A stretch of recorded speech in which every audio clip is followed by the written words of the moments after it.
Halo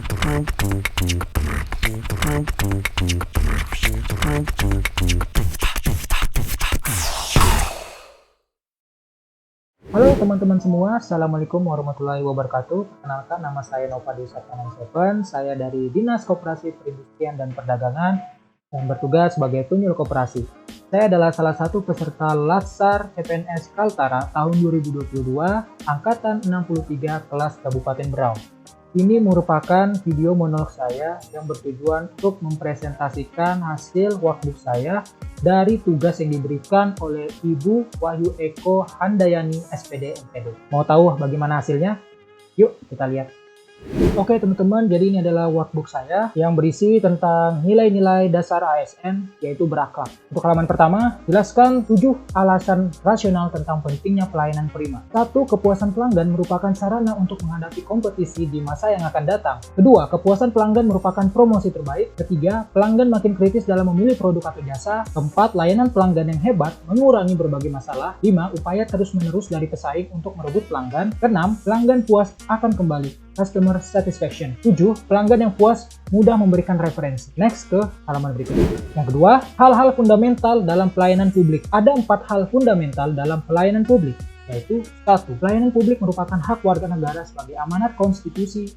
2. Pelayanan publik diselenggarakan dengan pajak yang dibayarkan oleh negara. 3. Pelayanan publik diselenggarakan dengan tujuan untuk mencapai hal-hal yang strategis bagi kemajuan bangsa di masa yang akan datang. 4. Pelayanan publik memiliki fungsi tidak hanya memenuhi kebutuhan dasar warga negara sebagai manusia, akan tetapi juga berfungsi untuk memberikan perlindungan bagi warga negara atau proteksi. Untuk halaman ketiga, berikan pendapat Anda terkait konsep responsibilitas dan akuntabilitas. Menurut saya, responsibilitas dan akuntabilitas itu hampir sama secara praktek, namun sebenarnya konsepnya berbeda dari segi harfiahnya. Responsibilitas adalah kewajiban untuk bertanggung jawab yang berangkat dari moral individu, contohnya seperti beribadah, menghormati orang tua, membuang sampah di tempatnya, dan membersihkan lingkungan rumah. Sedangkan akuntabilitas adalah kewajiban untuk bertanggung jawab kepada seseorang atau organisasi yang memberikan amanat. Contoh akuntabilitas antara lain, melaksanakan tugas dengan jujur, bertanggung jawab cermat, disiplin, dan berintegritas tinggi. 2. Menggunakan kekayaan dan barang milik negara secara bertanggung jawab, efektif, dan efisien. 3. Menggunakan kewenangan jabatannya dengan berintegritas tinggi. Halaman keempat, bagaimana peran Anda untuk menciptakan lingkungan akuntabel? Peran saya untuk menciptakan lingkungan akuntabel: 1. Bertanggung jawab terhadap tugas dan jabatan yang diberikan oleh atasan instansi. 2. Amanah, jujur, dan melaksanakan tanggung jawab sesuai dengan apa yang diucapkan.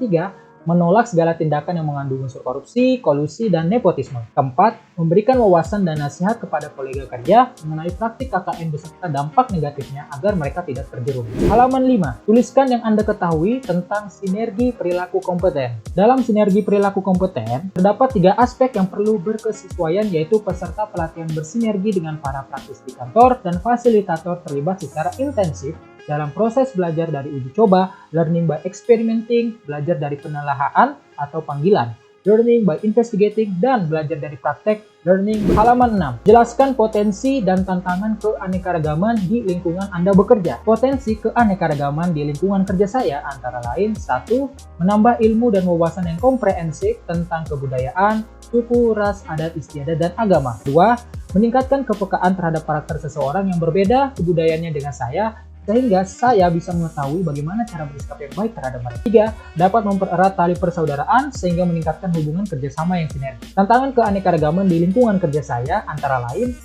Cenderung menimbulkan perilaku etnosentrisme, membanggakan kelompoknya sendiri di antara para kolega kerja. 2. Adanya perbedaan perspektif dan pendapat sesama rekan kerja mengenai suatu hal. 3. Kemungkinan munculnya stereotip antar kelompok kerja instansi, yaitu menggibah kelompok lain dengan tujuan menodai nama baik kelompok tersebut. Halaman 7. Apa yang Anda ketahui tentang The Adaptive Culture Framework? The Adaptive Culture Framework adalah suatu kerangka budaya adaptif yang diterapkan oleh organisasi dan perusahaan agar karyawan-karyawan yang bekerja di dalamnya mampu menyesuaikan diri terhadap perubahan dinamika lingkungan kerja yang strategis. Menurut Management Advisory Service UK, terdapat 9 elemen budaya adaptif yang perlu menjadi fondasi, yaitu purpose, tujuan, cultural values atau nilai-nilai budaya, vision, corporate values, corporate strategy, structure, problem solving, partnership working, dan goals. Halaman 8. Jelaskan dengan singkat jenis berpikir kritis dan kreatif. Berpikir kritis menuntut individu menganalisis dan menilai pemikiran dengan pandangan guna memperbaiki pemikiran yang didasarkan pada sebuah tujuan. Biasanya orang yang memiliki pemikiran kritis itu suka menepati poin-poin yang dia anggap merasa ada kesalahan informasi yang tidak sesuai dengan fakta menurut pandangannya. Sedangkan berpikir kreatif merupakan kemampuan yang menyebabkan seseorang individu dapat melahirkan suatu ide atau gagasan baru yang berbeda dari sebelumnya. Biasanya orang dengan pemikiran kreatif cenderung suka berinovasi dan ingin tampil beda dari yang sudah pernah ada sebelumnya. Halaman ke-9. Jelaskan bagaimana praktek penerapan adaptasi dalam penyelenggaraan tugas dan fungsi organisasi yang merespon perubahan lingkungan. 1. Memperoleh wawasan dan informasi mengenai perubahan lingkungan kerja dalam penyelenggaraan atas tugas dan fungsi organisasi. 2. Meningkatkan wawasan dan keterampilan SDM berkaitan dengan teknologi informasi dan komunikasi dengan cara mengadakan praktik kompetensi setiap tahunnya. 3. Mengubah sistem organisasi dari sentralisasi menjadi desentralisasi. Desentralisasi merupakan pelimpahan sebagian wewenang oleh departemen atas ke departemen bawahan untuk fokus mengurus tugasnya sendiri.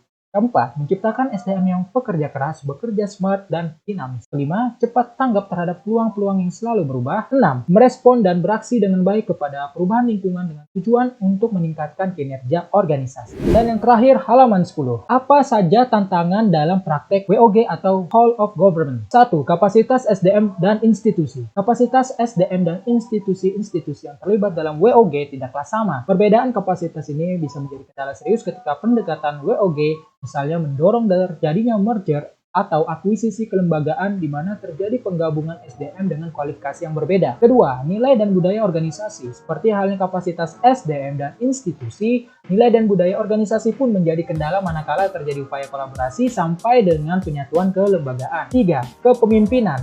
Kepemimpinan menjadi salah satu kunci penting dalam pelaksanaan WOG. Kepemimpinan yang dibutuhkan adalah kepemimpinan yang mampu mengakomodasi perubahan nilai dan budaya organisasi serta meramu SDM yang tersedia guna mencapai tujuan yang diharapkan. Dan terakhir adalah bagian viralkan workbook Anda. Di sini diminta tanggapan saya mengenai workbook ini dan tanggapan dari teman-teman dekat saya. Sama untuk tanggapan saya, menurut saya dengan adanya workbook ini bisa memberikan pengetahuan dan wawasan yang komprehensif kepada pembaca, khususnya seorang ASN mengenai penerapan core values ASN, yaitu nilai berakhlak yang terdiri dari berorientasi pelayanan, akuntabel, kompeten, harmonis, loyal, adaptif, dan kolaboratif dalam materi yang lebih ringkas, jelas, dan padat. Selain itu juga bisa memudahkan para pembaca dalam memahami konteks penerapan nilai-nilai berakhlak dalam lingkungan masyarakat, lingkungan kerja, dan lingkungan lainnya. Lalu untuk komentar dari teman saya yang pertama, aku suka sekali sama bukunya Nova Disapta. Dari buku ini buatku jadi paham gimana sih penerapan nilai-nilai berakhlak itu karena disampaikan secara ringkas, menarik, dan tidak berbelit-belit. Untuk komentar teman saya yang lain, setelah membaca materi di buku ini tentang nilai-nilai berakhlak, aku jadi lebih paham dan bersemangat buat bekerja di kantor lebih baik lagi dengan nerapin nilai-nilai itu di lingkungan kantorku. Oke teman-teman, sampai di sini aja dulu hasil presentasi pengerjaan workbook saya. Semoga dari workbook ini teman-teman bisa ambil manfaatnya, terutama yang ingin lebih mendalami tentang nilai-nilai dasar ASN berakhlak, dan semoga juga bisa dijadikan sumber inspirasi buat teman-teman apabila kalian dikasih tugas yang sama seperti saya. Saya akhiri, kurang lebihnya mohon dimaafkan. Nova Disapta 97. Assalamualaikum warahmatullahi wabarakatuh. Baik, praktisi.